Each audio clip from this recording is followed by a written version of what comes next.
દિલીપભાઈ, જે પાઇપલાઇનની જે કામગીરી છે શરૂ કરવામાં આવી છે, આજે તમે બધા ભેગા થયા હતા, શું કહેશો?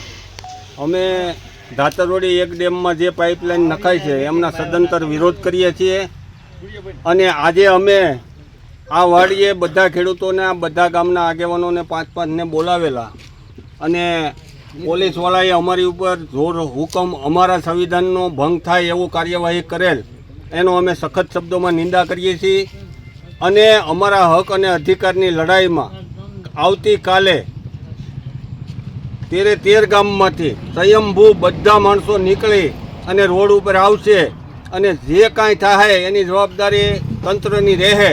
અમે તંત્રને આવેદનપત્ર આપેલું છે, કુંવરજીભાઈ બાવળિયા સાહેબને આવેદનપત્ર આપેલું છે, અમે બધાને જાણ કરેલી છે, છતાંય આ ખેડૂતોને ઉપરથી માવઠાનો માર છે એની હેરાનગતિ છે. બીજા નંબરમાં અમારું પાણી ધાતવડી ડેમનું ડેમ બસાવવો છે અમારે, પણ બસાવવા દેતા નથી. આ લોકો લૂંટફાટ કરીને અમારું પાણી લઈ જવા માંગે છે. હાલમાં 2 પાઇપલાઇન ચાલુ છે, 2 પાઇપલાઇન ચાલુ છે. સરકારમાંથી ગ્રાન્ટ આવે અને આ બધા ભાગ બટાઈ કરી અને ગ્રાન્ટ કેવી રીતે ખાતામાં ખિસ્સામાં આવી જાય એના માટેના પ્રયત્નો છે. બાકી રાજુલાનું પાણી ક્યારેય બંધ નથી અને અમારી ખેડૂતોની માંગ છે કે ડેમ ઊંચો લે, પાઇપલાઇન જે સાઈઝની છે એ જ સાઈઝની ફરીવાર આવે. ડેમમાં 20 વર્ષથી અમારી મીટરની માંગણી છે, હજી મીટરની માંગણી સંતોષાણી નથી.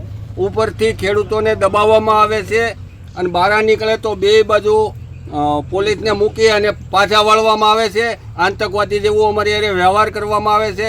સરકારશ્રીને અમારી વિનંતી છે કે તમે સરકારના પ્રતિનિધિને મોકલો, અમે વાત કરવા તૈયાર છીએ, પણ અમને દબાવવાનું રહેવા જો તમે. જય હિન્દ, જય ભારત.